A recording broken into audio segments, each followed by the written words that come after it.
storm has caused confusion and delay. You have caused Confusion and delay. I think you are facing prejudice. Daisy is just the ultimate thought. Daisy is just the ultimate thought. Your impatience has caused confusion and delay. This storm has caused confusion and delay. You are causing confusion and delay. You has caused confusion and delay. 26 years old and you can't even drive? I can. Are you stupid, eh? Are you a stupid fool? Well, why can't you drive then? You can't even drive. Bit grey today. Well, hello everyone, and welcome to another Deepest Law. I'm here. I'm drinking a black coffee. Now, I'm not doing that because of my my fasting, my intermittent, because I'm actually in the 8-hour window right now. I'm doing that because the milk in the lodge has probably gone off, and I haven't managed to buy any new. This is the weird thing because I'm not having milk in my tea or coffee outside of this 8 hours. I'm just not touching the milk, so I just haven't bought any. But it does mean that this little coffee here, which would usually be a flat white, has not got milk in it. Anyway, speaking of flat whites, cows, welcome to the show. You've been in the UK, and as I understand it, you have converted Hat to the white side, if you want, the milk, the silky milk of the flat whites since you've arrived. Is that true? Absolutely, yes. We've had many a delicious flat white since I've been on the Blessed Isle. And yes, thank you for having me. I think this is my debut on the Deepest Lore, so that's interesting. Well, it's the first time for everything. Yeah. Could I actually raise a counterpoint to that? I think that, like, you know how there would be these stories of like Christian missionaries going into the jungle in like Indonesia, and they would like convert the natives to Christianity. Then as soon as the missionaries left, the natives just sort of went back to doing whatever it was they were doing before. Yes. I think that's the situation with the flat whites, because coffee as a whole just doesn't really have that much appeal to me. You think you're gonna flip back, Hat?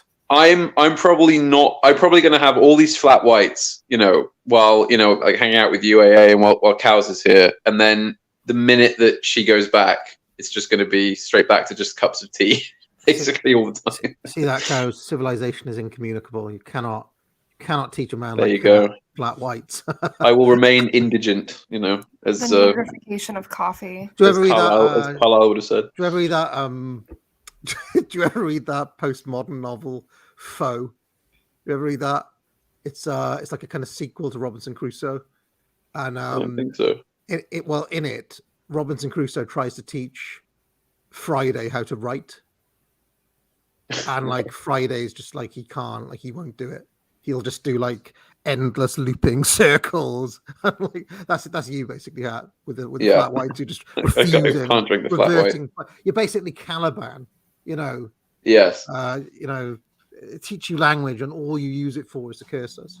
Yeah. Or endless cups of weak red bush. That's just. Anyway, welcome Hat, welcome Cows, and Alexander Adams. Welcome back to Deepest Law, sir. Thank you very much. I'm here with my the cheapest brand of instant coffee possible. We do have nice coffee, but I saved some of that for Amy, so because she appreciates it more than Has Amy converted you to the ways of the flat white supremacy? She has. She regularly twists my arm to will you buy me a coffee when we go into town? So I buy her a coffee when we go into town together. Yeah. I forgot she was basically a version of Cheryl Cole. No comment. But speaking of coffee, we will start the review in a moment. I currently have these coffee bags I'm trying out. I saw them somewhere, and because I knew I was going to be having black coffees, I thought I would, try something different. And it even says on them that the quickest way, the easiest way to have proper coffee. They're a bit watery for my taste, to be honest. You're meant to brew them for 2 minutes, but Yeah, I'm not sure if I recommend the coffee bag. Anyway, Mm. anything you would like to promote, Alexander Adams? Well, thank you for asking. No shortage of things for me to promote. I'll just stick to two things. First thing is that you can buy my books. My most recent book is Blood, Soil, Paint, published by Imperium Press, friend of the channel. So you can buy that on their website, or you can buy that on any book selling website. Also, if you'd like to read more by me, you can go to alexanderadamsart.substack.com. There you can read my articles on culture, literature, poetry, mainly the visual arts, and I usually apply a bit of an elite theory spin to some of the articles. If you like the content and you want to help me out, then becoming a paid subscriber is a brilliant way to put some money in my pocket and to support me. Pat, anything you'd like to promote? Well, I will be appearing on Mr. Nathan CJ Hood's channel tonight, where I'll be talking about Richard Wagner, specifically Wagner's idea of basically total art, or basically the mixture of all the different forms of art, the visuals, music, sort of poetry, etc. I think about between 8 and 9 UK time tonight. So watch out for that. And I do have some things coming up, but I won't promote them now because I don't have a fixed date for them yet. But probably the next couple of months or so. Kat, is there anything you'd like to mention?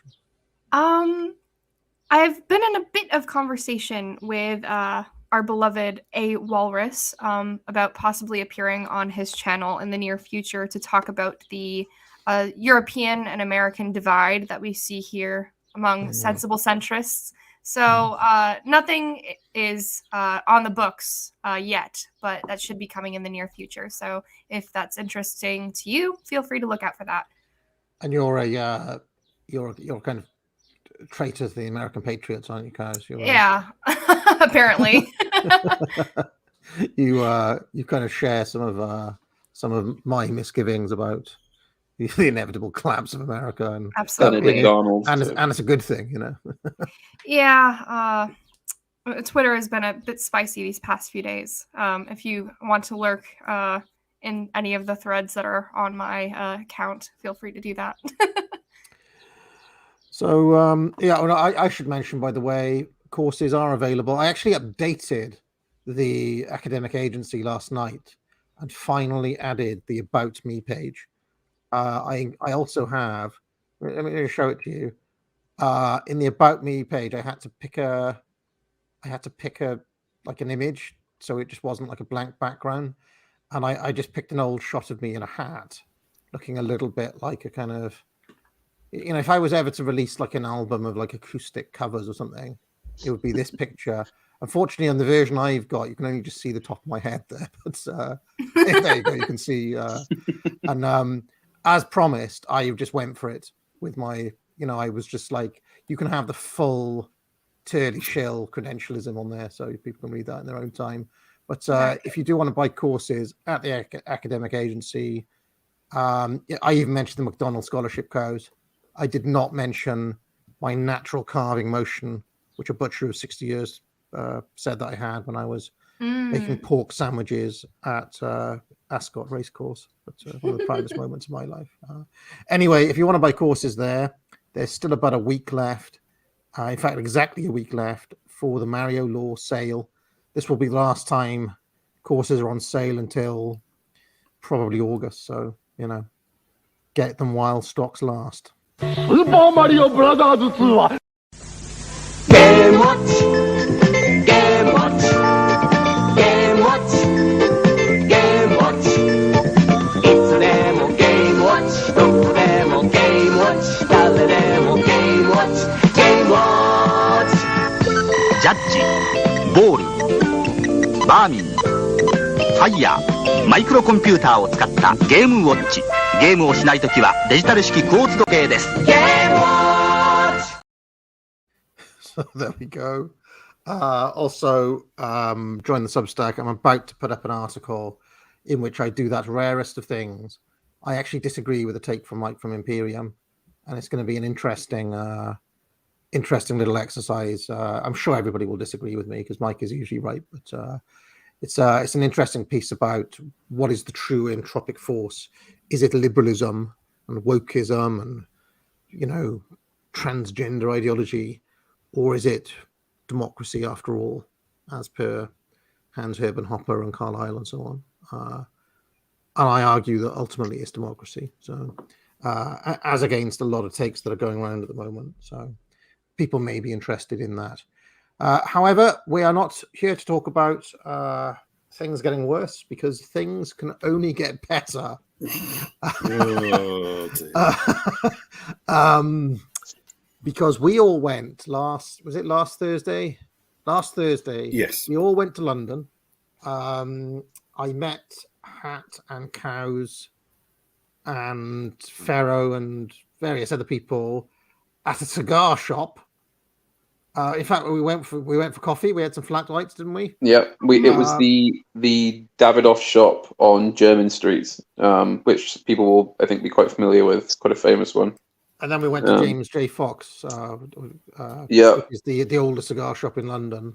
and you were resplendent in your dad clothes. I was The wearing my Zelensky pure, jumper. I was Yeah, wearing Zelensky pure, jumper. I was wearing the Zelenskys, right?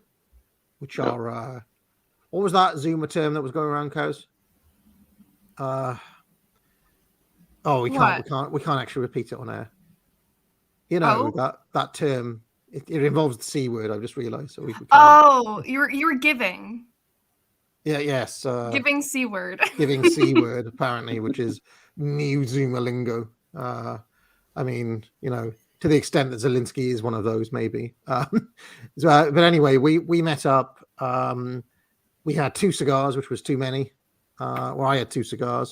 Too many for you. Yeah. I took about 3 hours to drink 1 pint, which is usual for me. What did we do? Alexander Adams came. We went to Shake Shack and ate it in front of a white guy boom boxing in Leicester Square. It was a real experience of what you call the derelict. Truly like Ashes of Civilization type. It was not a hellscape, is what. Well, we should mention that we also met up with Pharaoh, who kind of was sort of like, because this was originally it was his idea to get everyone down to see the play, and he basically he took us down to Leicester Square and insisted that we get Goislop. He was kind of saying all that, we're here to see a musical about Tony Blair. This whole bit in kind of Leicester Square was, I think, definitely one of the kind of cultural epicenters of that era. It was where like the XFM headquarters were. It was where a lot of the kind of Blair era stuff seemed to go on around that bit of London. Skinner to jump out, 3 lines on a shirt. Yeah, exactly. Yeah. It was where the big it was where the big Iraq War protests ended up congregating in the end. So yeah, we looked around. We spent ages waffling and vacillating like a bunch of women, and then we made the executive decision to go into Shake Shack, which, as you say, we did. Yeah. He did treat us to some macaroons beforehand, though. Oh yes, we did go to that nice macaroon shop in Burlington. Simon Roberts was there. Yeah, Simon Roberts looks a little bit different from his avatar, but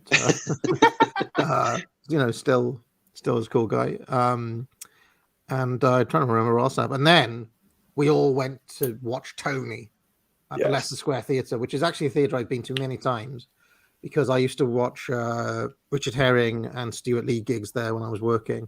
I actually used to work down that way near Piccadilly, Leicester Square area. So I was there a lot. So it was really easy for me to catch shows and things like that.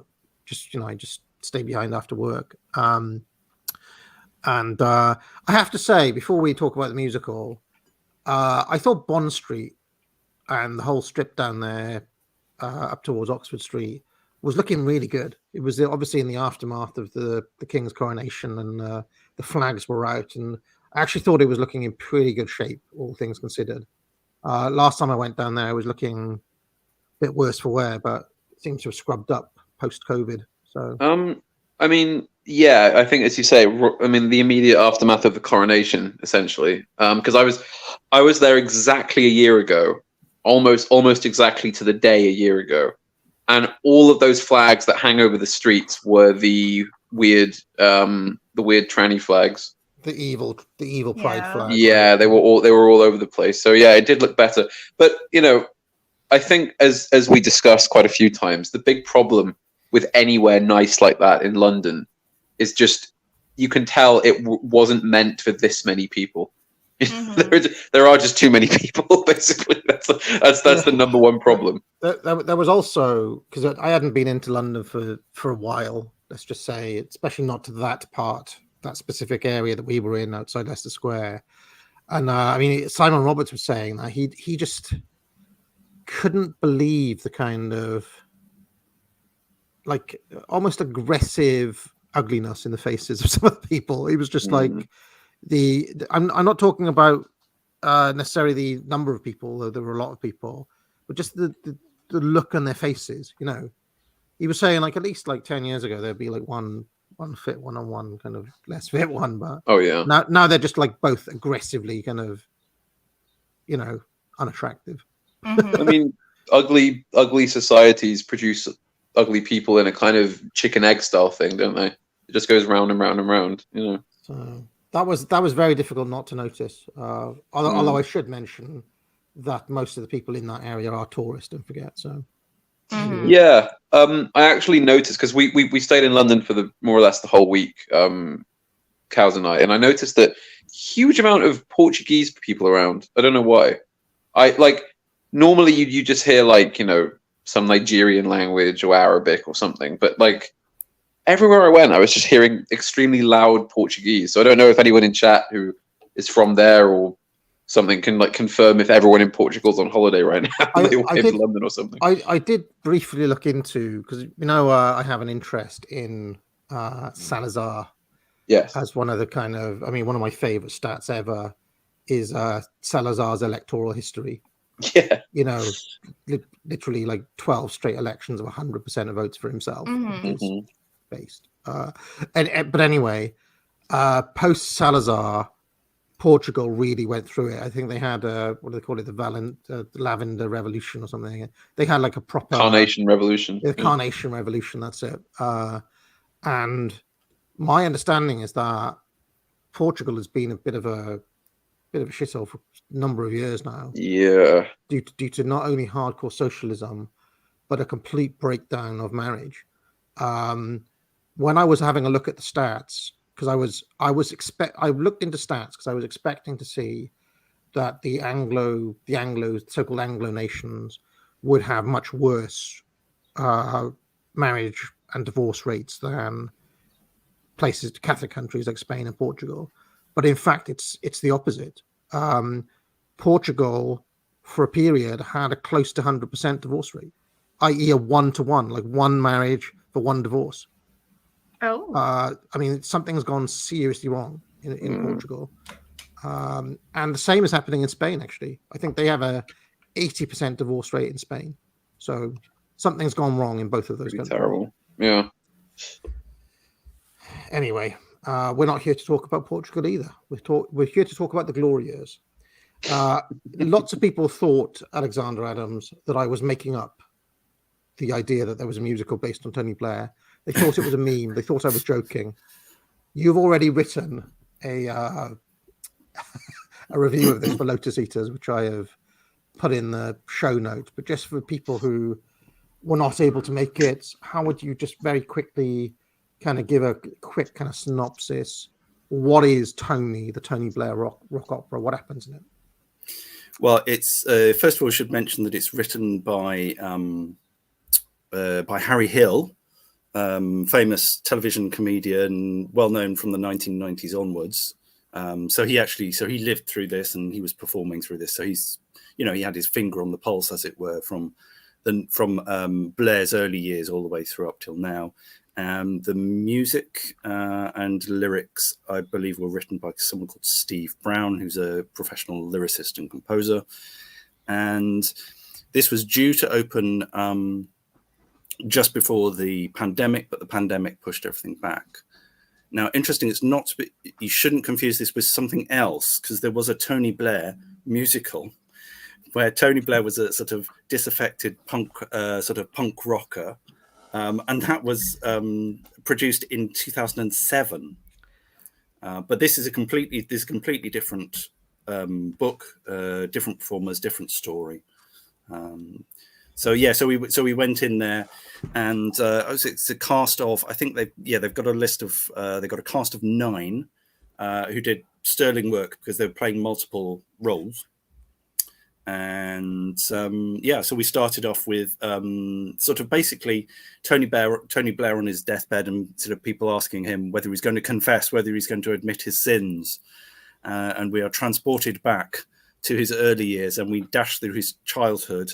So anyway, so people should start chiming in and let me know what they think. Yeah, so it's fascinating that Blair has actually spawned 2 musicals to his name. It's probably why they had to call it the rock opera, right? Yeah. Yes. I mean, you've made it if you've spawned 2 musicals, I mean, you'd think being Prime Minister for 10 years would be enough, but having 2w musicals, Are there any Margaret Thatcher musicals? The people love Tony. That's why there were so many musicals about him. I mean, I think the first thing to say about it is that in the way that it's written, Tony Blair is cast as a kind of Bertie Wooster come Forrest Gump type character, where he, like, stuff happens to him, really. He's not the driver of anything. Yeah. He kind of bumbles his way through and almost kind of always lands on his feet in that kind of I mean, I think I mentioned to you in the theater, Alexander, that he reminded me of an Ian Carmichael character in the old Terry Thomas movies, those ones like School for Scoundrels, or I don't know if you've seen any of those old comedies, but the Ian Carmichael character had that kind of quality of being, a little bit posh, maybe not too bright, but somehow he ends up landing on his feet and things work out for him, Almost an endearing everyman in a way. Sort of, he's not presented with having much hinterland, as it were, intellectual or moral hinterland. Yeah. A kind of slightly more Machiavellian Tim, nice but dim, if you want to put it that way. And we zoomed through Blair's. We actually watched him being born. Yeah, there were a few like Harry Hill surreal moments in that, I suppose. If you're familiar with Harry Hill's style of comedy, they showed some passages from Blair in university where they cast Sherry Blair as a kind of in fact, the way that you described to in the article, Tory Burgess makes an outstanding Sherry Blair, a ruthless and sexually voracious Scouser with ambitions to reach for the stars. She is an ambitious Lady Macbeth to her husband's indecisive Macbeth. So they made Cherie this overt Scouser, who, yes, and she was kind of low-key domineering like Lady Macbeth. And in fact, I think there was reference in the lyrics to her being there's Lady a line. Macbeth. Could I just say before we go any further, a few people I've spoke to and I've mentioned, like, it's a Tony Blair musical. This isn't like a big like West End style musical. This isn't like when you go to see like the Wizard of Oz or something, where it's like a huge thing with like lots of kind of traditional conventions. It because it's much more kind of minimalist. Like you have like the band like on stage and stuff, Yes, a three-piece band. Three-piece band with like some pre-recorded effects as well, I think. But the style of musical, the style of comedy, it feels, and I think very much deliberately so, it feels more like a kind of student review type sort of thing. Like it was deliberately going for a much more kind of I don't know what the technical term would be. I mean, it'd be a little bit more like a kind of Brechtian ensemble cast. Yeah, that's what it Yeah. felt more like. It was this isn't like, I don't know, Willy Wonka or something like in the West End. This isn't this isn't that kind of musical. I think they take advantage of the fact there's only 9 people in the cast, and they're acting as chorus, and they're also playing multiple characters, and so they come on, and so basically the changes are often just changing a wig, and they're wearing the same clothes, and it's just changing the wig, and that's fine because you do know it, and the characterizations are so broad that you instantly recognize who these people are, and you've already got the sort of the characters anyway, so they make a strength of that. Yeah, the Leicester Square Theatre is kind of grungy. It's kind of grungy venue. It's typically, as I mentioned, like comedy shows, and I think occasionally they do certain music acts will play there and things like that. But it's not a. I mean, it's in the West End, but it's not on the West End. If that makes any sense. Yeah, I mean, it's quite low key, but in a way that I felt actually worked towards what it was doing. It's the equivalent of off Broadway. I forget what they call it in the Fringe, I guess. Like that. I mean, this is the sort of show that they might play in Edinburgh as well. Yeah, we actually saw posters for it in the main theatre here in Cardiff as well. Yeah. So it is touring around quite a bit. Yeah. So anyway, that we do get some glimpses of Blair's university years. And we were introduced to Gordon Brown, who's this, very rotund man. And they exaggerate all of Gordon. I mean, if you know Gordon Brown, he does that funny thing with his mouth. Yeah. It's almost like custom made for large kind of parody of this sort, And there's a funny little joke about Blair taking the top bunk. But I'll throw you for a period of time, and then he'll give the top bunk to Gordon. Yeah, I thought that was a funny joke, But then, what kind of surprised me is that they did linger on the Kinnock years for some time. Alexander, I don't know if you. Yeah, I mentioned that in the review. It was peculiar because, I mean, it's kind of relevant to Blair's biography, but it's not essentially that important because they didn't really do that much on domestic politics. It's only relevant if you're interested in like Clause 4 or whatever, which doesn't really come up, and the renaming and all this sort of focus group shenanigans. None of that came up in the opera at all. Yeah. So why dwell on the background politics? What was interesting to me is that they spent quite a long time setting up during the Kinnock years, which led me to believe that it was going to go on to be like pretty in depth, when Blair was actually in power. But weirdly, they kind of zoomed out as soon as Blair was in power. We only got like the kind of intra kind of Labour, kind of really small domestic disputes between like factions of the Labour Party in the Kinnock bit. They also gave, I've just remembered, Neil Kinnock an entire number to himself, which was actually really quite witty. He had that famous speech, "We're all right, we're all right," and he had the Sheffield rally, the Sheffield speech, and he literally had a whole number around "We're all right," which was actually quite a long song. And then they were like, "Oh yeah, we lost after all." So, that was interesting that they spent so long on Kinnock.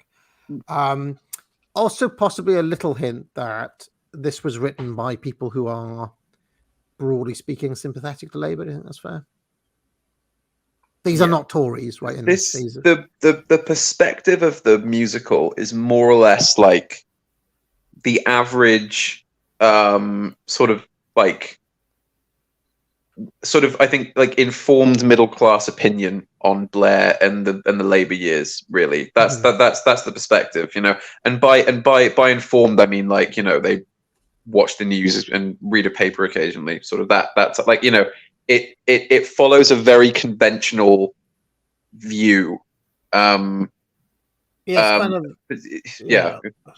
a kind of centre-left history, basically, is what we're getting. Mhm. Basically, I mean, I'm not going to jump the gun, but there's a huge focus on basically Blair's downfall being Iraq, and then it Mhm. more or less ends as soon as he's left office. I should mention something. There's a guy in the chat saying Kinnock was old Labour, real Labour. Maybe that's why they emphasised it. I don't think that's true.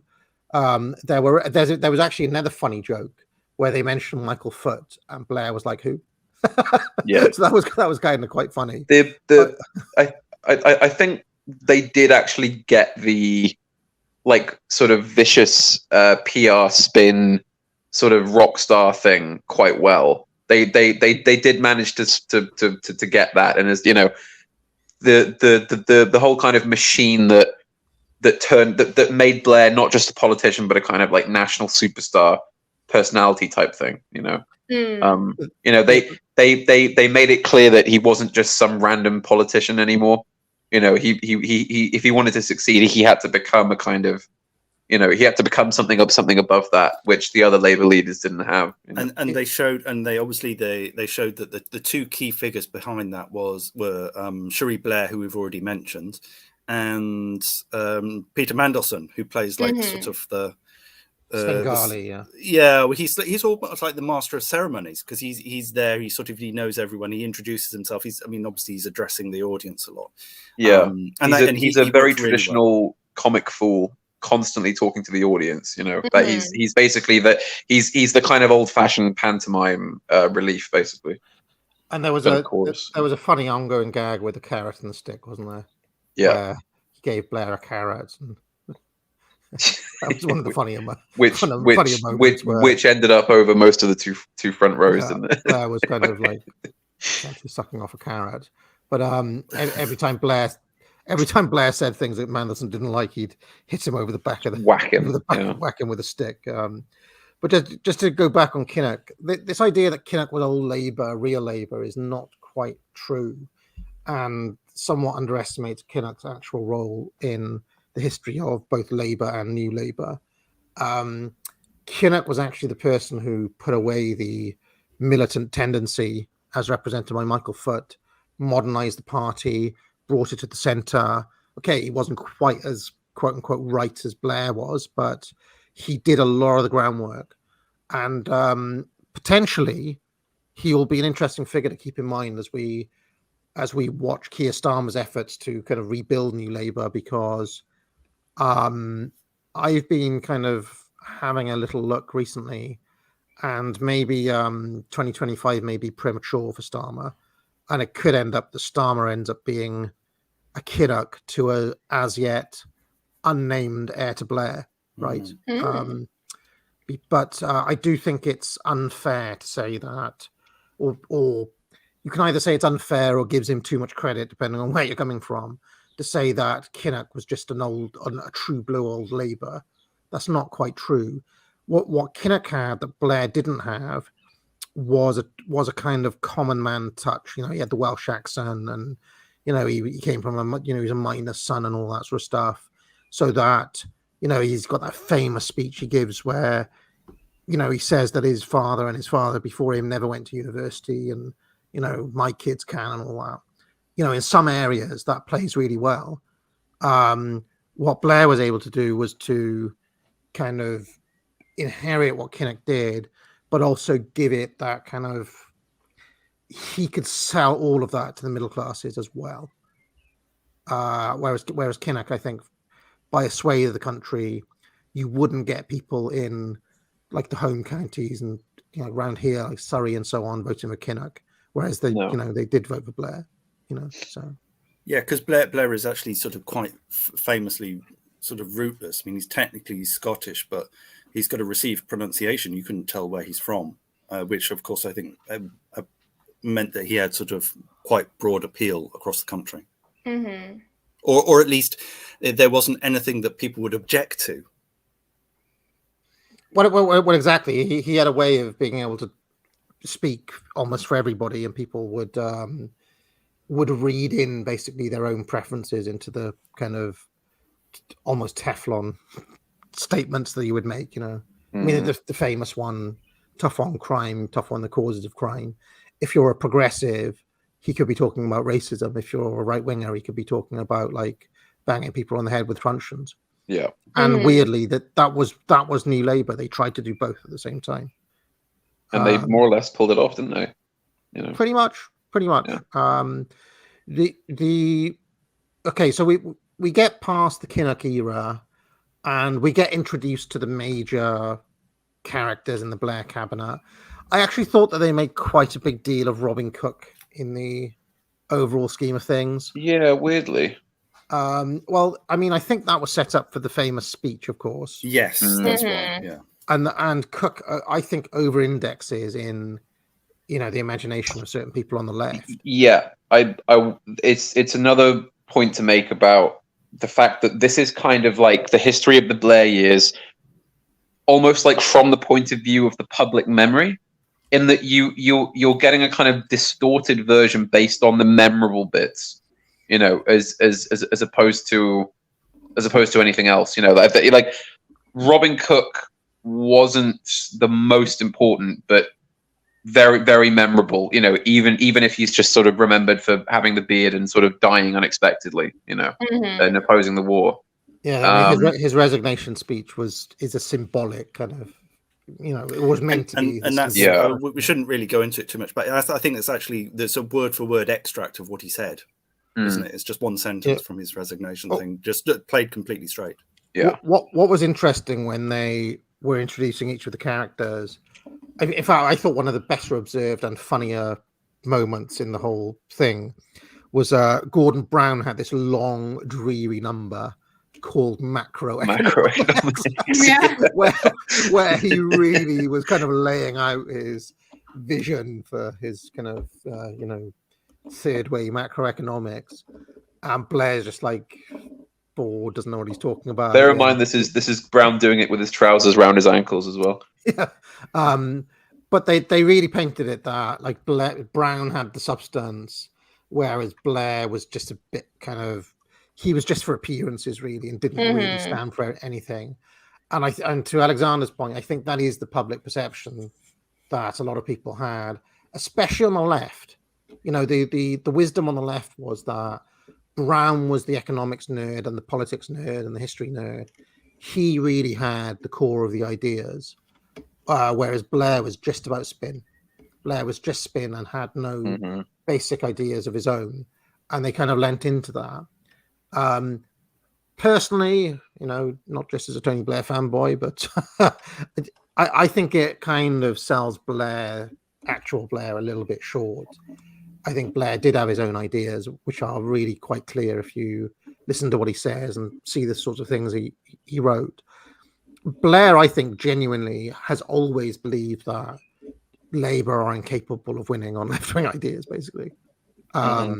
So his strategy has always been say conservative stuff to get into power, basically. Well, I mean, I think Blair's core idea has always just been power.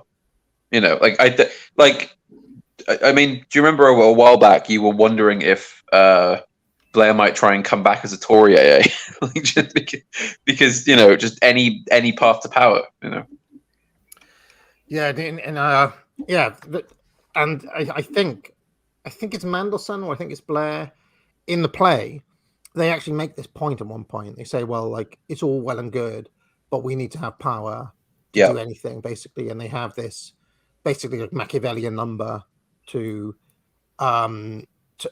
argue for why it should be Blair, and then they stage like an actual wrestling match, I seem to recall, between Blair and Brown for who should be the leader, and obviously Blair wins.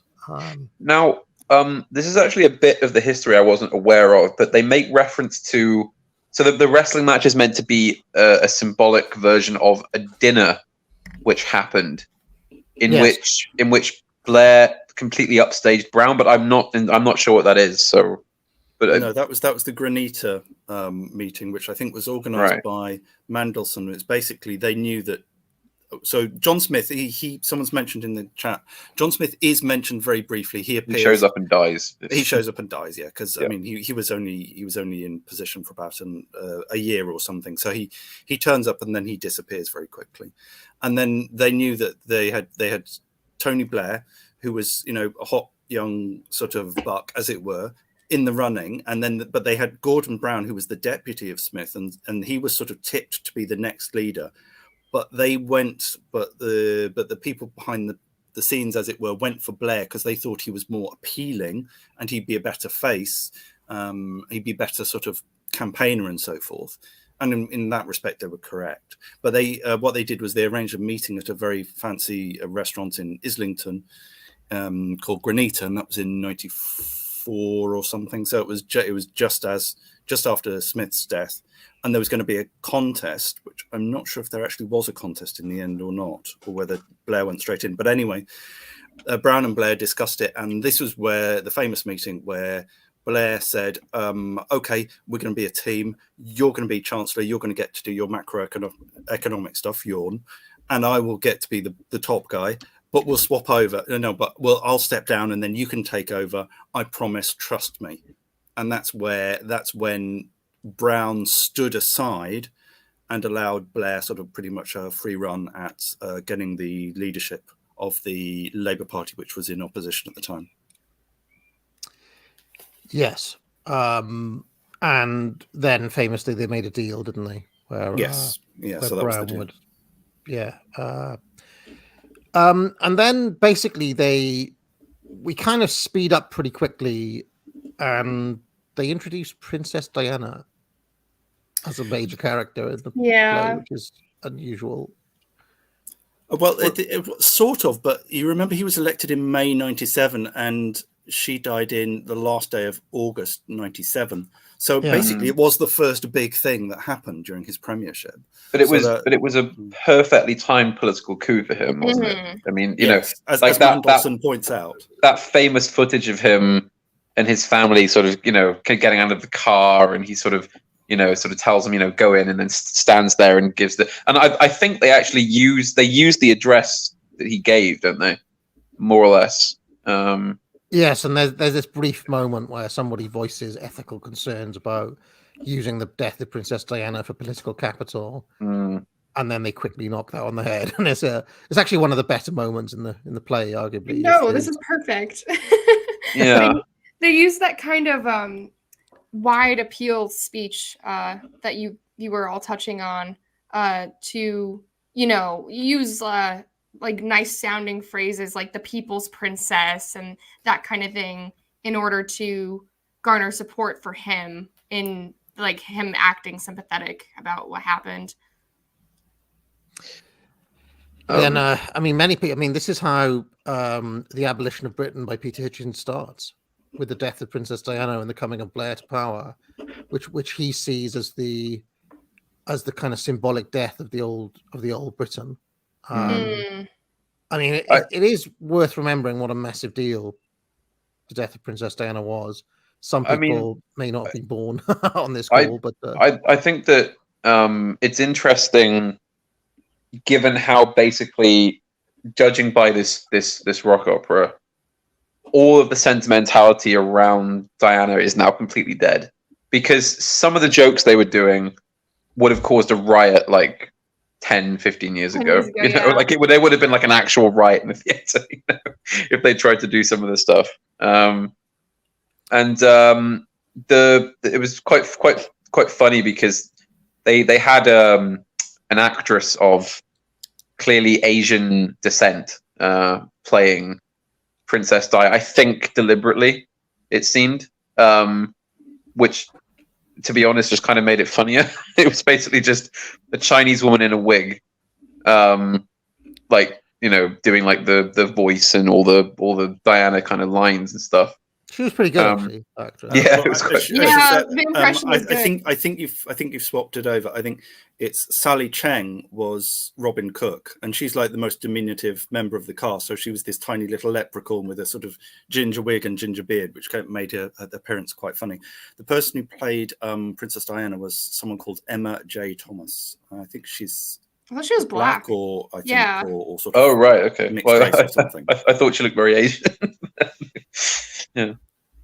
Demographic. She was good. Well, confusion. she was good nonetheless.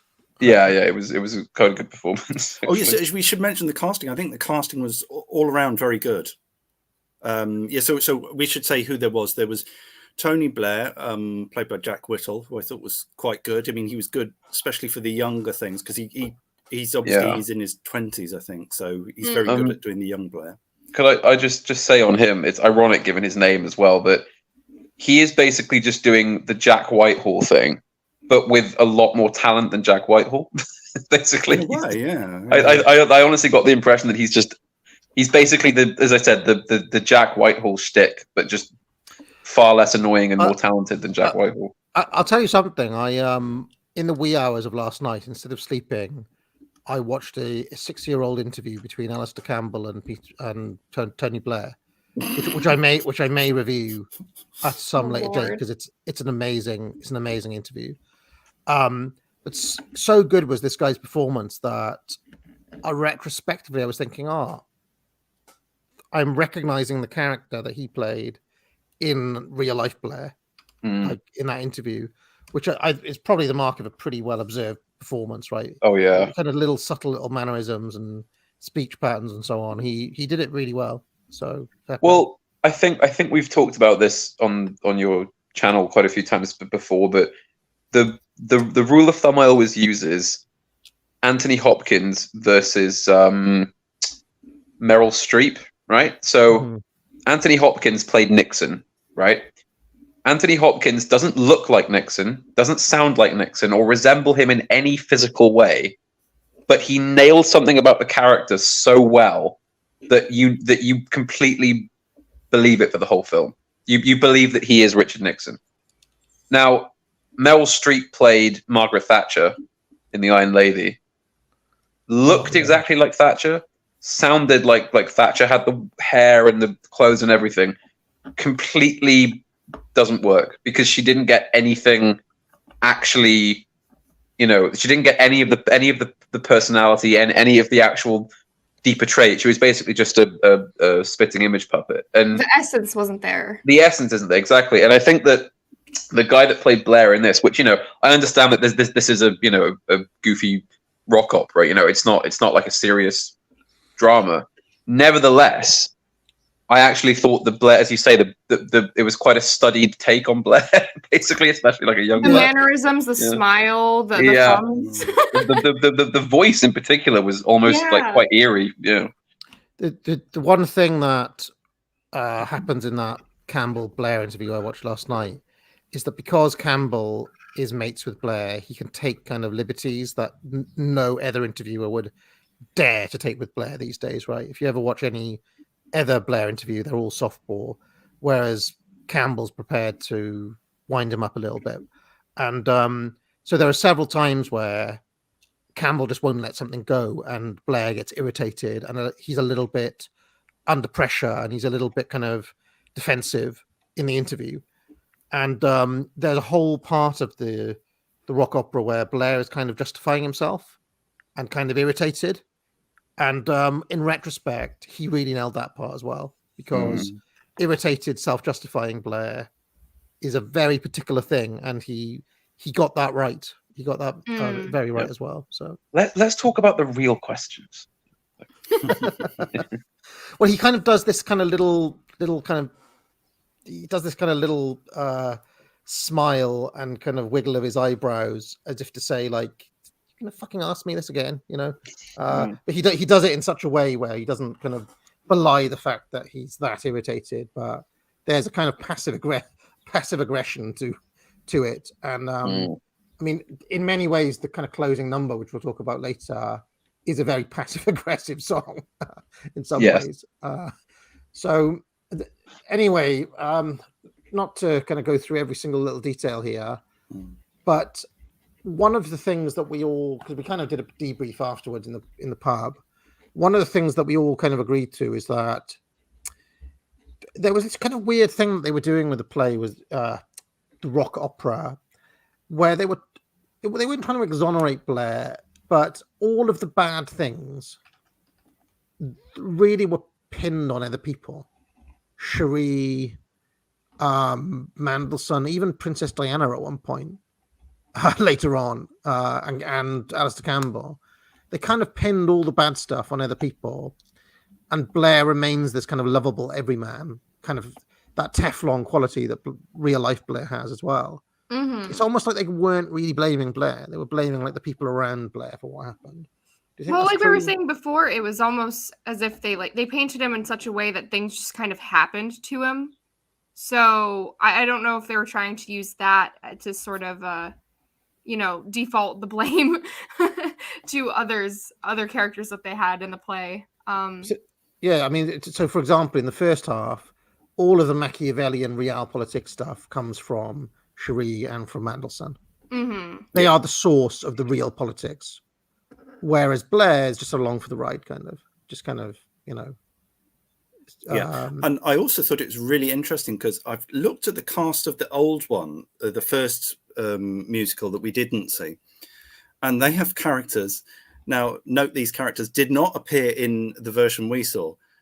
John Major, William Hague, Ian Duncan Smith, and Michael Howard. There were no Conservative politicians in this at all because basically the opposition did not exist. And quite rightly, this new production says basically, no, there's no point in spending any time on them at all because they didn't count at all.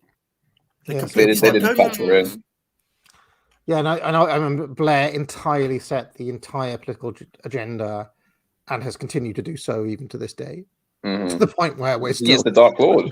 We're watching a musical about him. And he was never defeated and he was never injured by the Conservatives using any Conservative arguments. The only argument that hurt him was basically, it was basically foreign policy, wasn't it? And that wasn't really led by the Conservatives. Well, I mean, there's that bit when he's ranting towards the end where he says, look, you're also morally impugned over the Iraq war.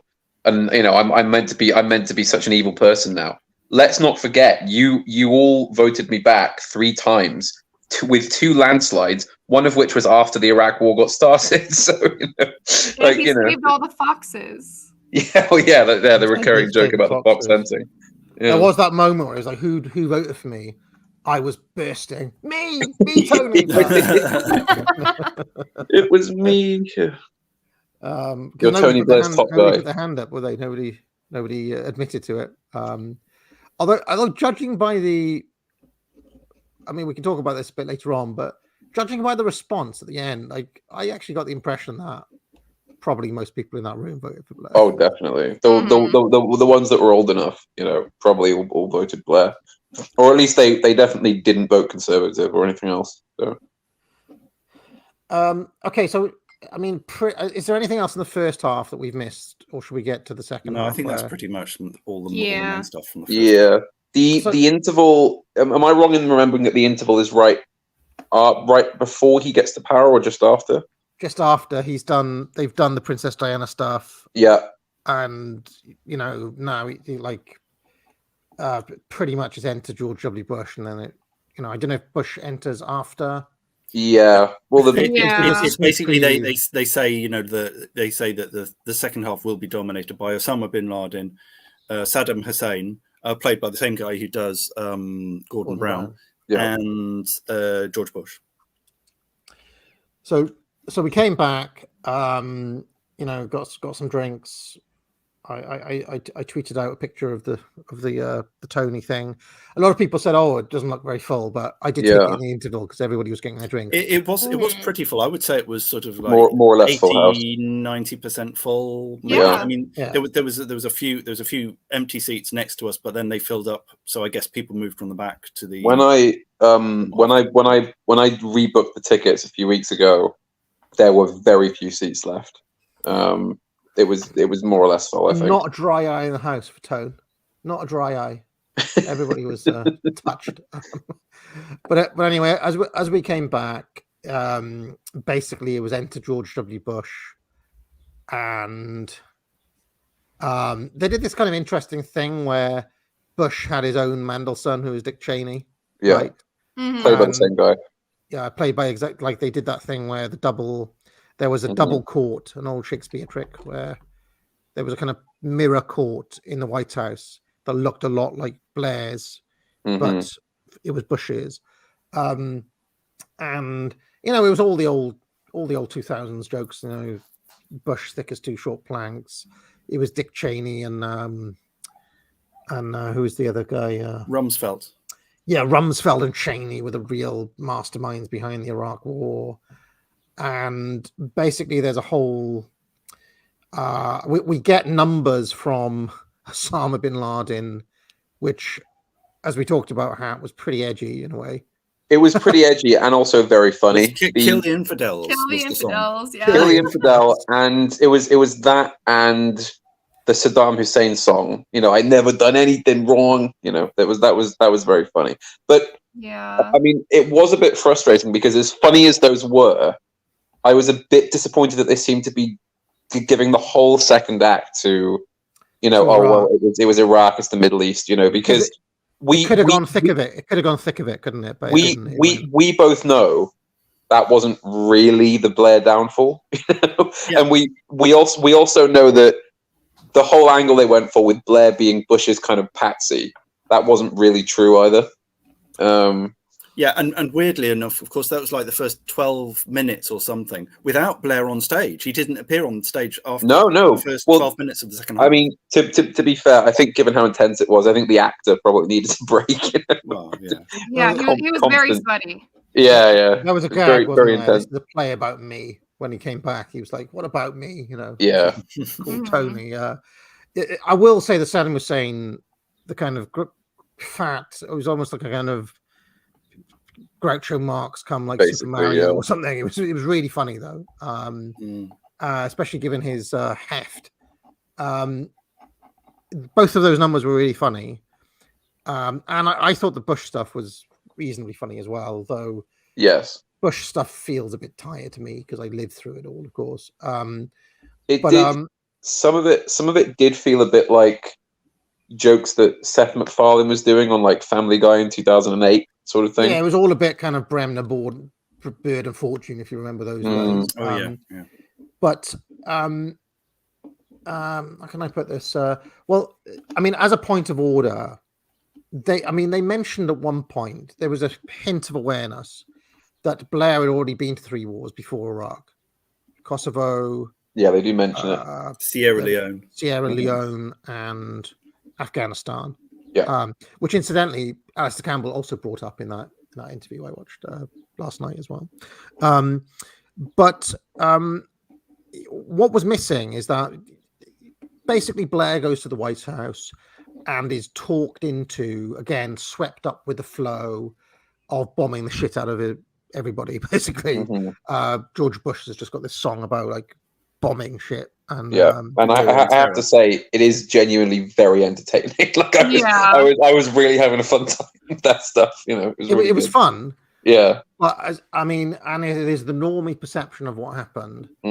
But as I mentioned on Twitter afterwards, I remember reading an essay by Christopher Hitchens, not Peter Hitchens, Christopher Hitchens, called Tony Blair Neocon, or Tony Blair Neoconservative, which basically outlined how actually it was Blair who really believed in doing this sort of stuff, talked Bush into the weapons of mass destruction idea, talked Bush into the importance of selling it to the rest of the, what do they call them, community of free nations or whatever, the UN and all that. Blair was the one who wanted to get the UN resolution. Blair was the one who, thought, whether the dossier was sexed up or not, we have to be careful because they're funny about that. They even noted that during it. Do you remember they had that legal notice where they couldn't say it because Alistair Campbell really hates being accused of the sex up dossier. Yeah. So we should say, the alleged sex up dossier well, or whatever. There's quite literally a line where the implication is that they would say a lot more, but they literally can't because of legal reasons. Like they say, the legal team of the Leicester Square Theatre prevents us from saying more. They're actually funny about this. Even during that interview, Blair says there were 6 separate inquiries. The mafia investigated the mafia 6 separate times, ladies and gentlemen, and found the mafia not guilty every Not single guilty time. on all counts. Yeah. Yeah. So basically, the narrative is in the play is the American to talk Blair into it, whereas in actual fact, Blair was more instrumental in pushing this agenda than people give him credit for. Just out of curiosity, then, was Christopher Hitchens writing that as a given his support of the wars in the Middle East? Was he writing that as a pro Blair piece? I'd have to go back and have a look at it. But yeah, I mean, he did basically support the Iraq War. Very vociferously so. And He was big in favor of as it. far as I know, he supported Blair as well. So yeah, Well, it was kind of like a celebration of Blair more than a kind of. Well, I mean, I think Christopher Hitchens was smart enough to know what Blair was about, basically, and he was like, "Well, this is the path to like world liberalism," you know. I mentioned before, I actually support the Iraq War as well. And you supported it out of contrarianism, though, didn't you? Because everyone else was against. I remember all my friends and things were going to the London March because they were giving free sandwiches out. Oh, come to the march, we'll give you a free sandwich. And I had read a neocon book by Robert Kagan called Of Paradise and Power, where he basically said, like, well, it's all well and good living in postmodern Europe, but some of us have to live in the real world of realpolitik, and in the real world, you know, you need to use power, basically. So I was again hooked on my Machiavellianism. It's been a lifelong love for that. So yeah, I kind of, for Machiavellian reasons, support the Iraq War. Although I have now come to see that those Machiavellian reasons that were sold to us were also not true. You know, it was back then. It was all about oil and all about like, our positioning in the world. But like now, 23 years later or whatever it is, none of those things happened either. It was a fucking disaster. So that's one of the. I think that's one of the problems they've got on that, is that even the Machiavellian argument falls down when you look at what's happened there. Well, I think that, I mean, even among us, the jury is still somewhat out on, you know, the exact reasoning and the exact aims behind the Middle East, isn't it? You know, it's. I think you know, there's that famous line by Mao where some journalist in the 70s said to Mao, "What do you think the impact of the French Revolution has been on the world?" And Mao said, "It's too early to say." Mm-hmm. You know, it's basically that. Just, you know, I honestly think we're still a little bit too close to the event to conclusively say what was going on. You know? Interestingly, Blair just doubles down and triples down and quadruples down on it, and actually in that interview lays into Obama for. He basically says Obama's policy on Syria was just one of the worst, set back the foreign policy agenda 50 years. He said you cannot say we're going to get, you know, you cannot have a situation where everybody says Assad out, and then Assad doesn't. Who must go? Who must? Yeah, Assad must go. Right, Assad must go. Yeah. He says, I mean, basically saying that makes the West look like toothless clowns. If you're gonna do it, you have to fucking do it. Is what Blair's view is, and his argument is that they basically didn't finish the job in Afghanistan, in Iraq, in Syria. They needed to just do it properly. And it's interesting, he talks about the Arab Spring in a way, like he acknowledges that the Arab Spring was a kind of disaster, and that there should have been, you know, remember there was that moment where like Obama and all them were celebrating about like the downfall of Gaddafi and the coming of the Arab Spring in Egypt and all of that. Blair's argument is that all of that should have been more controlled. That it should have been like you basically cheered that on without a plan. Well, yeah. So his, I mean, you know, he's going to say that, isn't he? He's going to say, if you deviate from my plan, things go to shit. That's Blair's whole argument all the time. So, anyway, pretty much they talked about the Iraq War for the rest of the. I mean, was there any non-Iraq stuff in the second half? there was a couple But of there was a bit of there was the Blair rivalry thing that was sort of simmering. That's the sort of a leitmotif which runs through the with whole Brown. play. Yeah. There was a funny bit where Cherie and Brown tried to smile because famously neither of them could smile properly. I did feel slightly like there was a point where they just started sort of going through the ropes of 2000s era political jokes. Yeah. You know, because like you have all this stuff going on with Iraq, and then randomly Cherie and Brown come out and do the Gordon Brown can't smile joke, and then it just sort of ends. You know, it goes on to the next bit. Because there was nothing really domestic at all. And then what's funny is that at one point Blair decides, right, I've had enough now, packs his bag, goes on holiday, says, Gordon, job's yours. And then immediately the economy crashes. The phone starts ringing.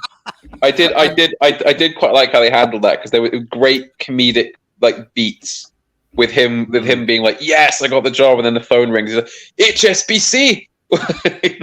Lehman Brothers. Yeah. I mean, it is funny that Blair, in real life, went out on high, like undefeated, literally in amazing ceremony.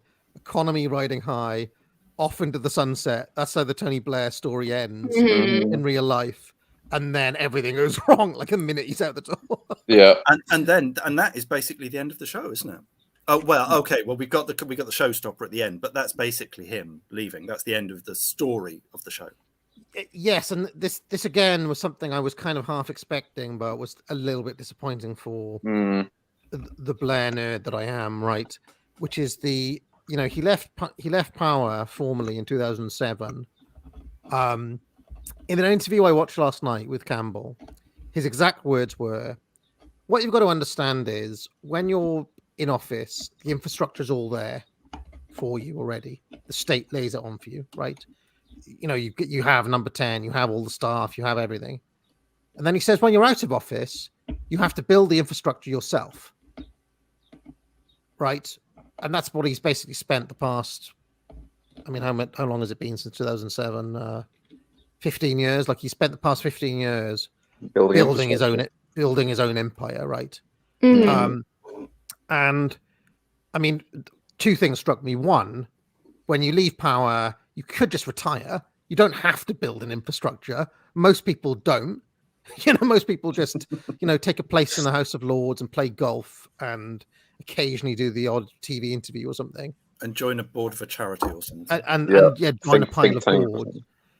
Blair didn't do that. Blair literally built an international network of NGOs, which is now consolidated under the Tony Blair Institute. And he's now technically more powerful as well than he was as Prime Minister. Yeah, which backseat drives not only policy for the UK, but policy for Europe, America, and most of the world. About 25 different African nations. And Blair actually, in that interview, which I will cover at one point, is he says, he basically alludes to the normie view of him. He says the normie view of him. I can't remember his actual phrase. It's like the stereotypical view of me is that I left office and I went around the world making loads of money, right? And basically, where he says what I've actually been doing is building this empire, basically. And it was interesting to me that the guys who wrote the show either weren't aware of that or deliberately chose not to complicate the story, that he just leaves politics at that point. I wanted to see more Dark Lord Blair. It was a bit disappointing when they just went back to the Blair corpse confessing his sins. I was hopeful at the beginning because, as you say, they the entire story is framed within Blair being on his deathbed, and when he was there with the white wig going Sherry, I thought, oh great, okay, so we're going to get some stuff, towards the other end of Blair's life, because what's funny is that that picture that you like to use of him, AA, when he had the long COVID hair. That kind of looked exactly like the corpse Blair in the show with the white hair. I thought, oh great, we're going to get some actual Dark Lord stuff, but we didn't, unfortunately. Yeah, and I think one of the tensions in the play is that the reason they couldn't draw attention to current Blair and what he's been up to is that they essentially agree with him on everything. Mm. You know, I got the impression that they would have been anti-Brexit, right? There was a couple of, I mean, it was interesting, Alexander, you said that it was delayed and it was actually written like 2-3 years ago. I felt that a couple of the gags were dated and at one point would have got a big cheer in a London audience, but now didn't get any reaction at all, which were basically jokes where Donald Trump or Boris Johnson with a butt. Yeah, I Nobody don't. Yes, cared. I think those dated. There were. I mean, I think there were a couple of jokes that fell a bit flat, but those ones in particular felt flat. That no, even people who don't like Trump or Johnson are just bored with the subject. They just don't want to talk about it. It's not funny for them. They've heard the jokes already. They kind of agree that they're both beastly scallywags. It's not worth a cheer. But it's not. But they couldn't work up any enthusiasm for them. But they wanted to take this line in Tony that they're anti-populism, right? Yes. Yes. That was one of the major criticism that Blair had opened the door for populists. Mm-hmm. Right. That somehow Blair was at fault for this. But so they wanted to take aim at neocons. They wanted to take aim at elites in general, but also at populists. Yeah. They were also the kind of, and it was like, can you really thread this needle of basically being Blairites without Blair? Because that's basically what they wanted to do. Yeah. And I wonder, I mean, now that you guys have thought about it a bit more, do they resolve this tension? Are they self-aware at all? I mean, Alexander, what did you say in your review in the end? What did you kind of conclude on that? So I basically said that, well, he seems to have, Blair seems to have framed the situation so thoroughly that they couldn't escape the sort of the Blair paradigm, that they did basically agree with what he did and with his outlook, and that spreading democracy is kind of a good thing, and wouldn't it be better if women in Afghanistan were liberated like the ones in the West and so forth, and that his only problem was he'd fallen in with a bad crowd who'd led him astray with this silly war on terror business, but basically if he'd been less manipulated, he could have been a great man. His actual aims were good, and they agree with all of his principles, apart from the Iraq bit. So they kind of wanted to do both at the same time, and they end up with this number by Blair: "The world is run by assholes." And they have this. I mean, for me, by far the weakest part of the entire thing. Definitely. They have this montage of all of the arseholes of the world, which includes... From a liberal point of view. Because basically Blair's apologia is basically, hey, I was an arsehole, but you voted for me, and hey, look at these other guys. They're just as bad, or maybe even worse. It's really frustrating because the problem is that you could be really clever if you were writing this and deliver kind of a gut punch to the presumptions and assumptions of this kind of liberal audience, which they veer on it because they go, well, you all voted for me, this kind of thing. But they never really send it home, and I think partially because it would be a very critically risky thing to do, because like sort of liberals love, above all things, they love feeling safe, right? They hate being challenged. If you challenge them, they'll just call it, subversive, like right-wing populist rhetoric or whatever. But to be fair, I also think the writers probably aren't that self-aware. And like I think you said this on the night just after when we were in the pub. You said that when they were doing the whole world is run by asshole song, they ran it through with a kind of like or basically a load of right-wing populists and then Lenin and Stalin. Yeah, there was like they had Erdogan, Assad, Bolsonaro. Was it Bolsonaro? Kim Jong-un. Kim Jong-un, Xi Jinping. Mm-hmm. And then the ultimate arsehole was Putin, which again didn't get any sort of like cheer or whoop. It got a little bit of a sort of got like a little bit chuckle. Sort of clapter. sort of in Yeah, instead of bit more. real laughter, it was sort of clapping approval. Probably didn't have the intended effect, did it? See, I predict because the delay of this the show coming out, they kind of led in with some of the anti-Trump stuff. I think if the play had come out when it was supposed to, do you think that the big picture at the end would have been Putin, or do you think it was supposed to be originally written as Trump? Being Probably the big Trump. picture at the end? Yeah. Ooh, Yeah, that's I good. hadn't That's a thought good of that. call. Putin wouldn't really have worked in like Then. 2020. He wasn't The audience, the devil that he became after the beginning of the war. Yeah. the audience would have been confused basically if it had been Putin. I will say though, there were very few anti-Brexit jokes in there. There was a couple of one line on Boris, really, but they didn't really, and they It didn't would have a picture of the old Boris. hat. Well, I thought that I got a bit excited during the song because I thought the joke they were going for was that you'd have like all these like basically heels that you're showing to the audience, and then you just do like Rishi Sunak at the end. Yeah. Like I thought, and I thought it would have been good because it would have been an almost kind of like a subversive joke, but they didn't. And I thought, but the thing is, it's a missed opportunity because the easiest joke to ever do in a country like Britain is just have current prime minister in a list of like evil people. Like that is a guaranteed laugh every time. They didn't have any Western leader, period. Apart from arguably Bolsonaro, who's not even the president of Brazil anymore. Yeah. There wasn't. They could have put Macron. They could have put. They didn't put Maloney. They didn't put Biden. They didn't. Can you put imagine if they put Zelensky? Can you imagine? which to me is like disappointingly playing it safe. Yes. Yeah.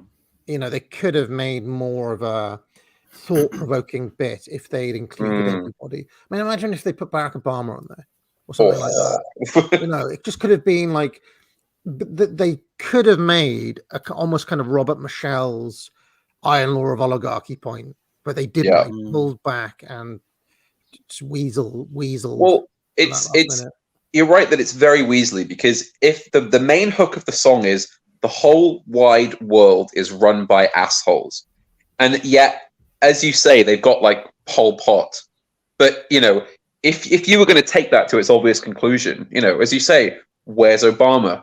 Where's Biden? Where's Macron? You should, if you're going to make the audience laugh at that line, any kind of lyricist, artist, whatever, surely has the urge to push it, to push the audience and see what they do. It seems obvious. Disappointing political quietism from Harry Hill. Yes, come on, Harry Hill. Mm-hmm. So I thought that was the weakest part by a mile. It could have been good, that last bit, but I felt that they chose really safe targets, and in the end, basically, Blair says, "What if I said I'm sorry? How about that? Would you let me back? Would you let me back?" And I think they would. New Labour too. But they absolutely would. I mean, they basically are. It doesn't matter. I did notice people like whooping and cheering at the end, and like taking selfies themselves and so on. So there was a bit like a smattering of standing ovation for it. So there was quite a lot of standing ovation actually. Yeah, about half the audience stood up. I think.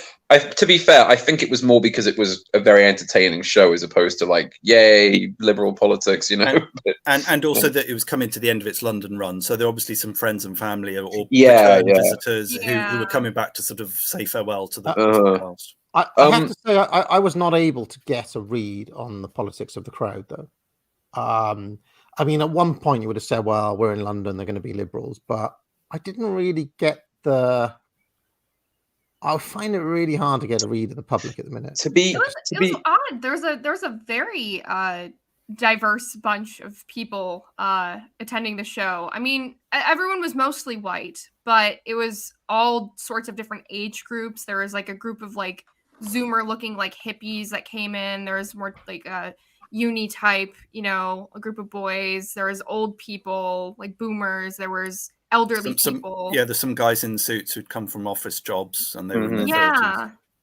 To be fair, I think the problem is that at this specific moment in time, yes, most people just are conditioned to agree with broadly liberal kind of Blairite progressive points. But I think if you have to try and sum up the politics of the average normie in the audience, they probably just chime with that "the whole world is run by assholes" song. I think there's probably just a level of cynicism that they're just well, yeah, I mean, because the average normie has been conditioned to hate, whatever, Trump, Boris, Tories, all that kind of thing. Starmer is trying to be Blair 2.0, but he hasn't got anywhere near it yet. So there isn't. It's not like there's really a clear stance the audience could have taken. I mean, I think essentially it was probably written as a vehicle with far more like anti-Trump, anti-Boris jokes that because of the delay in staging had to be taken out, but those weren't really replaced with anything. It just became a bit more broad in its kind of political attacks. All the politicians are bad, type thing. Yes. It's funny, on the actual official site it says, please note, neither Tony Blair, the Tony Blair Institute, nor any other person featured in this production have endorsed the production or the marketing materials are in no way affiliated with its production. Well, I mean, it is still touring. It is still going around the country. It's actually in Guildford from tomorrow. It's in Guildford until the 3rd. Then it goes to Birmingham, then Cardiff, then Richmond. So you can actually go and see it multiple times. I mean, I could go to Guildford really easily from here. You guys could go to Cardiff easily. Yeah, let's go again. And Richmond's just down the road from me as well. So I could go and see it 3 times if I wanted to, but I won't. Carry on. Sorry.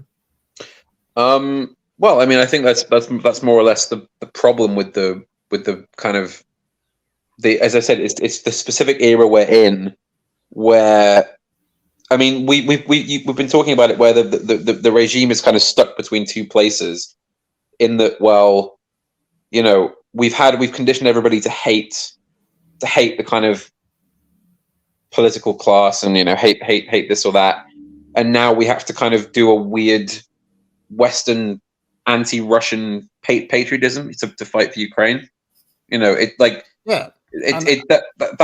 That's the paradox of this particular year, I think. You cannot criticize neoconservatism from within the fucking paradigm of neoconservatism, which is what they were trying to do in this play. Which is just, I mean, what's the difference between the anti-Putin stuff and the anti-Saddam stuff? It's exactly the same. And I just a tiny little bit of more self-awareness. I mean, Harry Hill's a really smart guy, so I'm a little bit surprised that there wasn't more of it. But maybe they were just thinking, well, how are we going to earn money? I think just thinking I think Harry Hill's primary consideration was probably just the humor for this. I mean, the political stuff and the kind of slightly edgy stuff is there, but if that was the main focus, it would have been a very different show, I think, wouldn't it? Yeah, I mean, there was an element of it as just like the normie version of what happened as a kind of form of like safe nostalgia, more or less. But at the same time, it all comes down to, you're going to write a London musical, which is then going to tour. You've got to give people a good night out. Like there's if you do have to balance the kind of practical considerations as well. Although that being said, it would be great if we could sneak a few of our guys into the kind of stage scene and basically do a version of this that just like trashes all the liberal assumptions about the Blair era and see how it goes down. But, I mean, I wonder if it would play differently in different parts of the country. I mean, they're going to places like Derby. I mean, it's pretty rough in Derby. Yeah. They're going to Liverpool, which is I'd imagine a pretty Corbyn-y, non-Blair era. Yeah. I wonder how they'll respond to Sherry Blair. I was going to say. Yeah, that's going to be interesting. So that'll be interesting. I mean, hopefully enough people watch this show that we'll have agents, the academic agents all around the country watching, reporting Tony and reporting back. Well, you could have little meetups as well. You can make it a needs weave. to be basket Yeah. weaving opportunity. Yeah, because should do it. I will say that the show is overall it's amusing. The songs are pretty good. They're quite catchy. The Yeah, performances are really it's good. a solid really night strong. out. So it's you know, very entertaining. I would It's recommend not this like as a basket weaving opportunity. yeah, it's So- not the based meeting of the century where, you know, every idea that you have is being challenged. It's not that's not what it was meant to be. As you said, it's a comedic show. It was funny. It's not overly, you know, liberal, so like a person like us wouldn't enjoy it. I was thoroughly entertained. I mean, the only actual virtue signal in the whole thing was that picture That of that Putin. Putin That bit. Putin, Yeah. yeah. I mean, in terms of they played it kind of ironically enough, kind of down the center. I will say somebody on Twitter has been showing their screenshots. There was I mean, that's something we didn't mention, that his dream was to meet Mick Jagger's, Yeah, Mick Jagger's. which is again a very Harry Hill joke. That it's Jaggers, right? It's very Harry Hill. That there was the Princess Diana. This was there's the Robin Cook that we talked about, and this was the Mandelson, the Gordon Brown, there's Cherie and Tony. Yeah. Also, we should mention that Prescott is also in it as well. Yes, and Prescott's still around. I was looking last night to see what he's 84 years 84 years old. He is, but he still looks all right, and he's still living off the punch. So. Still looking like Bernard Manning's. Yeah, he did that in Rill, and yes, it was still the talk of the town a few years later when I was working in Rill. So.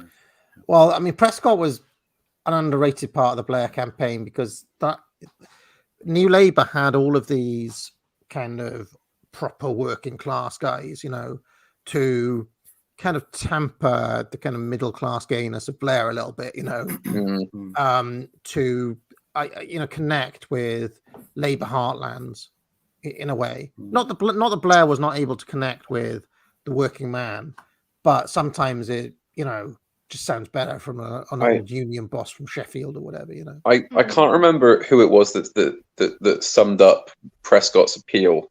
It may have actually been UAA, but I can't remember. But I was listening to some people talking about it, and they were talking about Blair, and they were sort of arguing about why, you know, someone like Prescott. And somebody just shouted, Prescott's appeal is that he looks like a man who eats pies. Yes. It's just like that basically sums it up. Yeah, that's it. That's it. Like he looks like a man you'd see in like your local Weatherspoons, basically. You know. Yeah, and that character has kind of disappeared from a lot of the cabinets now. I think he's too unsafe. He doesn't have the sterile kind of.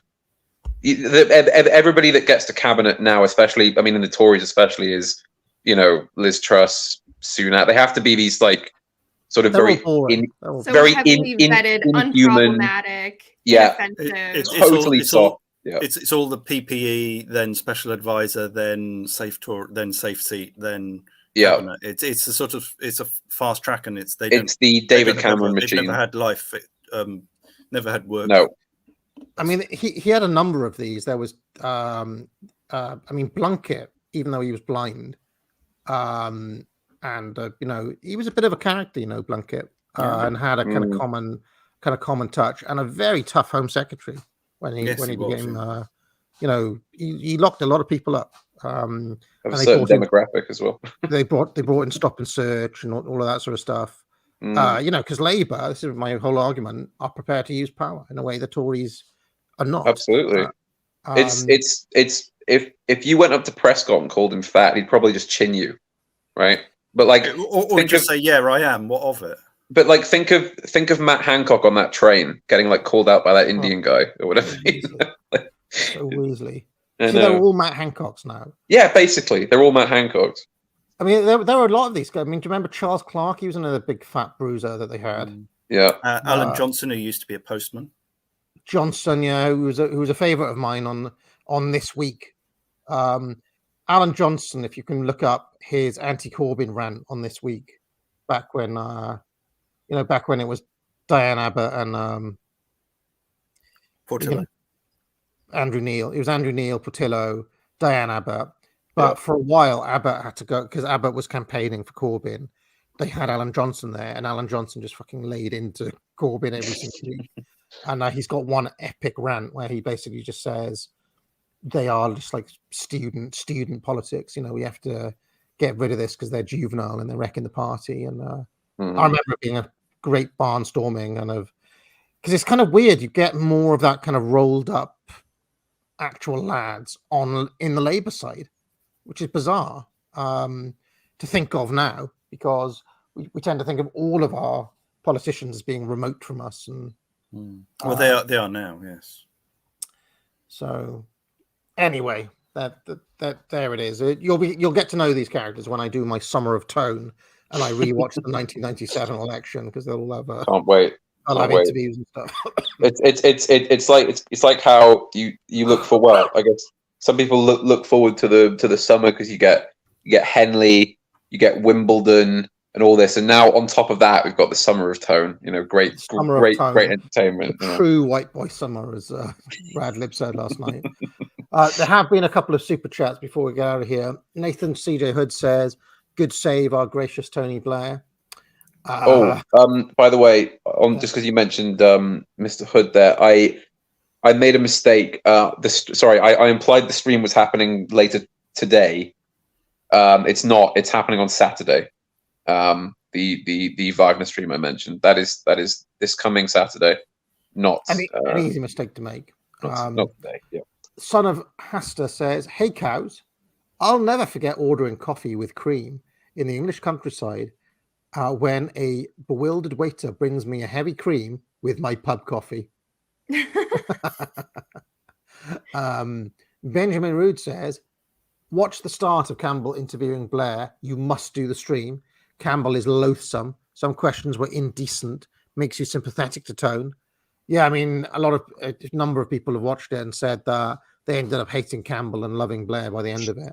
I mean, but I did just remind people that Alistair Campbell's entire job, his whole life, has been to make Blair look good. So, you know, he was his spin doctor. I mean, you mentioned, you know, how everybody in politics these days is kind of a, you know, horrid, like squeaky clean Matt Hancock type. He is a loathsome sort of toad, but I do have a sort of slight respect for Campbell because he is a bit of a bruiser type.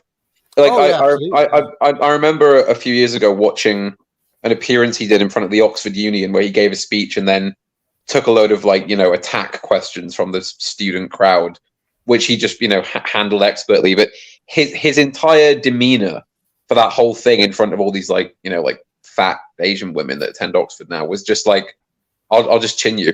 You want to take it? I will just chin you if you try anything. He does have a brilliant kind of utter contempt. I mean, again at 4 a.m. when I should have been sleeping, I had to capture this and put it on Twitter. This is an example of what we're talking about. Hold on. This is raw material. I'm throwing out the pool. I'm throwing out the pool. I'm throwing out the pool. It's finished. I'm throwing it out, Richard. Okay, bye-bye. Off you go. But we're not going to go. We're going to be outside. Well, then go outside. We're going outside. There we go. Out. Just get out. Just get out. You know. Now get out. Yeah. Can you start using that at the end of your streams? It's kind of sunny there. You can see Mandelson sneaking. He's like, "What's going on here? What's going on here? Is this a PR disaster waiting to happen?" You know, they were so good at the close control stuff, and there, of course, is Tone with Campbell. There was a famous interview once because Blair was under quite a lot of pressure to get rid of Campbell due to his famously abrasive style, and you know, Malcolm Tucker from Thick of It is based on Campbell, which he rejects, by the way. There's just an interview where Blair is asked, like, "Well, can you get rid of him?" And he just laughs and moves on to the next. He won't answer the question, just laughs to himself, and then, you know, moves on to the next one. So can you get rid of your fire-breathing dragon, Your Majesty? You know. Yeah, exactly. He's like that. Yeah. Absolutely no way. So Campbell and Mandelson are two kind of ever constants. Machiavelli Sucks to Go says, "I just can't believe now that every leader is a traitor nowadays." So, yeah, I mean, it would be nice to have at least one who wasn't, but here we are. Yep. All right. I will just remind people, pick up course, Game and Watch. What is it? Promo code Mario Law. Super Mario Brothers 2. Alexander Adams, where can people find your stuff? People can find me on Twitter at Adams Artist, or they can also visit my Substack, which is alexanderadamsart, all one word, .substack.com. Hat, you just mentioned the Hood stream, but yeah, coming up later this week. Well, my Twitter is at Verse by Hat, and watch this space for stuff coming out this year. Should be a few things. Cows. My Twitter is at Cowpill, and so is my YouTube channel. More stuff will be on there fairly soon. Yeah, no, I'll just say I'm about to publish a piece on Substack, Liberalism versus Democracy, which is the more entropic force. I'll publish that in like literally 5 minutes. So subscribe to my Substack if you're not already. I'll put the link out on my community tab soon. All right. Till next time, I'll be back on Monday. Now get out. What goes on in this town? I mean, maybe it should be to play us out. Where is it? The Right Honourable Tony Blair, former Prime Minister of the UK, founder of the Tony Blair Institute for Global Change. We're delighted to have Tony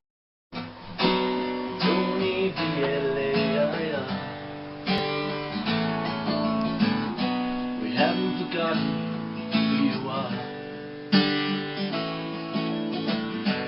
Traveling across the seas to help save all the other countries, but the day you left, the country fell to its knees. So I say, Tony Blair, T-Man, B-L-A-I-R, you're in our hearts. I know you had to go, it doesn't stop it hurting. So I say, Tony Blair, with your gentle face, your heart of gold and strength of gods. The day you left this place, the country went to the dogs. But I know you're only one man in the world that needs fixing. If I could, I'd gather all your friends together, we'd all pitch in. And when the world was fixed, we'd gather round the people in their millions, and we'd raise the crown to the new King Tony Blair. God save our gracious Tony Blair, long live